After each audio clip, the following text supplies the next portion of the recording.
To be honest, the result of the vote by the British Parliament was completely unexpected to me. I think we're all used to seeing Western countries act in line with the wishes and the stance of their key partner, i.e. the United States, without any significant opposition.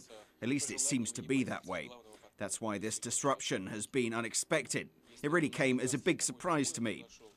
This shows that although Britain is the main geopolitical ally of the US in Europe and the world, there are people who are guided by national interests and common sense and value their sovereignty. Also, I think the vote's outcome is the result of the analysis of what's been happening over the last several years. I mean the tragic events in the Middle East and other countries. It's extremely challenging to reach the proclaimed goals, and here I refer to the campaigns in Afghanistan, Iraq, Libya and other countries. We know what's happening in Egypt, so perhaps, and in fact, I'm quite sure that this is the case, that the people are analysing the developments, drawing conclusions and responding in a certain way. Now, coming back to the incident in Syria, we've seen earlier calls by the Syrian government for the international community to investigate their claims of the rebels' use of chemical weapons. Unfortunately, this has not been done. We have to rely on common sense, and here's what it tells us.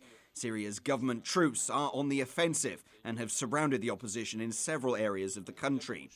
In these conditions, to play into the hands of those who are constantly calling for military intervention would be an incredibly ridiculous thing to do, especially on the eve of the UN mission's arrival. It defies any logic.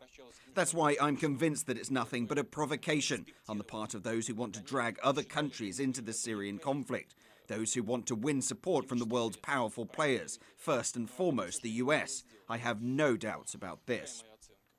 Our American colleagues and friends insist they have the evidence that the government troops did use weapons of mass destruction, in this case chemical weapons.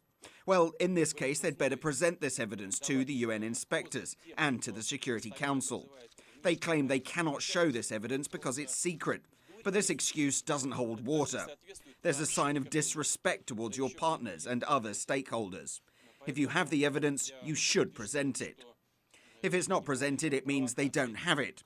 They say they've intercepted some communications, which don't prove anything, but fundamental decisions, like the decision to use force against a sovereign nation, can't be based on such evidence. First of all, I would address Obama not as my colleague, not as the US president, not as the head of state, but as a Nobel Peace Prize winner. We should recall what has been happening over the past decade. How many times did the US initiate military conflicts in various parts of the world? Has this ever helped to resolve even one problem? I've already mentioned Afghanistan, Iraq and Libya. There's no peace there, no democracy. None of these things our partners sought to bring there. They don't even have basic civil peace and some kind of balance. You have to consider this before you make a decision to launch airstrikes, which will certainly result in casualties, including civilians. Can't you think about that? Shouldn't you think about that? I strongly believe one should think about that.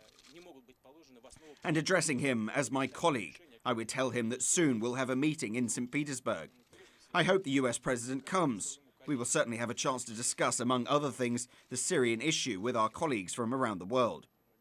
Of course, the G20 is not a formal institution with legal authority. It is just a platform, not one that can replace the UN Security Council. The Security Council alone can sanction the use of force. But it is a good platform for discussing the issue, so why don't we use it? By the way, as regards the interests of the US, even Americans themselves, if you take a look at their media, at what their politicians and experts say, they have mixed opinions about the potential military intervention. Most analysts today tend to agree that the intervention in Iraq was a mistake. So if you admit that you have made a mistake in the past, what makes you think that you can't make a mistake today? All this should help us realize that such decisions can't be made in haste. Is the US really interested in undermining the international security system, the foundations of international law? Is it likely to improve America's reputation in the world? I doubt it. We urge them to think twice before making a decision, which clearly goes against the position of the international community and undermines the entire system of security.